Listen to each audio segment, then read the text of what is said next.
السلام علیکم ورحمۃ اللہ وبرکاتہ۔ ناظرین، آج کی اس ویڈیو میں زکوٰۃ کے ایک اہم مسئلے پر گفتگو کرنی ہے۔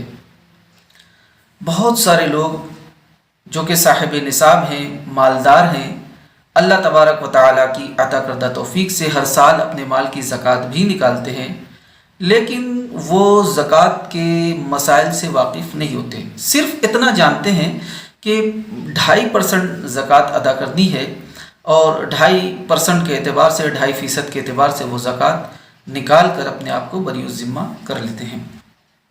لیکن جب ایسے لوگوں کے سامنے کوئی بڑا مسئلہ درپیش ہو جاتا ہے، کوئی ایسا مسئلہ سامنے آتا ہے جس سے کہ ان کو واقفیت نہیں ہوتی، تب بھی اس مسئلے کو سمجھنے کی کوشش نہیں کرتے، یا یہ ہے کہ ایسے جیسے تیسے اس مال کی زکوٰۃ نکال دیا کرتے ہیں۔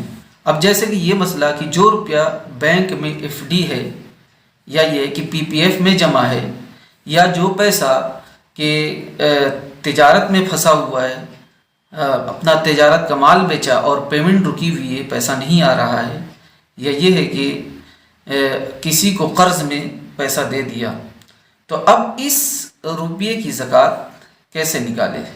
بہت سارے لوگوں کا یہ خیال ہوتا ہے کہ روپیہ ہمارے پاس نہیں ہے، اس لیے ہم اس کی زکوٰۃ بھی نہیں نکالیں گے۔ تو شرعی نقطہ نظر سے ایسا سوچنا اور ایسا خیال رکھنا بالکل غلط ہے۔ زکوٰۃ تو اس کی بھی واجب ہوگی۔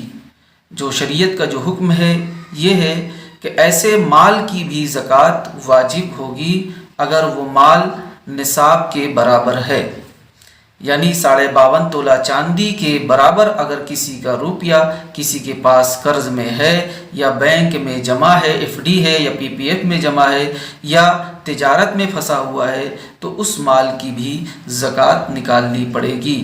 لیکن زکوٰۃ واجب تو ہوگی، لیکن اس کی ادائیگی واجب اس وقت ہوگی جب کہ نصاب کا 5واں حصہ مل جائے۔ اب نصاب کا 5واں حصہ کیا ہے؟ تو نصاب دو طرح کا، ایک سونے کا نصاب اور ایک چاندی کا نصاب۔ سونے کا نصاب 7.5 تولہ سونا اور چاندی کا نصاب 52.5 تولہ چاندی ہے۔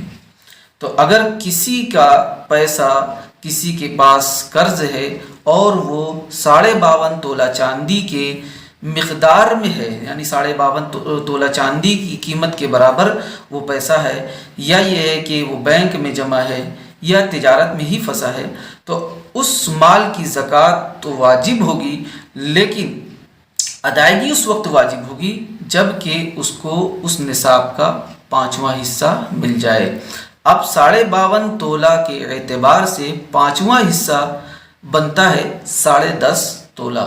تو اب جب 10.5 تولہ چاندی کی قیمت کے برابر پیسہ اس کو مل جائے گا، روپیہ مل جائے گا، تب اسے اتنے ہی یعنی 5ویں حصے کی زکوٰۃ ادا کرنی واجب ہوگی، اور پھر اس کے بعد جو پیسہ آئے گا پھر اس کی زکوٰۃ ادا کرنی ہوگی۔ جتنے بھی سال کی زکوٰۃ اس پر واجب ہوگی اتنے سال کی پھر وہ زکوٰۃ اس کو نکالنی پڑے گی، اسی اعتبار سے پھر زکوٰۃ ادا کرنی پڑے گی۔ ایسا نہیں ہے کہ اگر کسی کے پاس پیسہ پھنسا ہوا ہے تو وہ اس کا مالک نہیں، مالک تو ہے، ہاں یہ ہے کہ ادائیگی بعد واجب ہوگی، لیکن زکوٰۃ واجب ہو جائے گی، زکوٰۃ اسی کے ذمہ ہے۔ ایسا نہیں ہے کہ جس کے پاس پیسہ ہے اس کے اوپر زکوٰۃ واجب ہوگی۔ بس اسی پیغام کے ساتھ آج کی گفتگو یہاں پر ختم کرتے ہیں، پھر ملیں گے کسی اگلی ویڈیو میں۔ خدا حافظ۔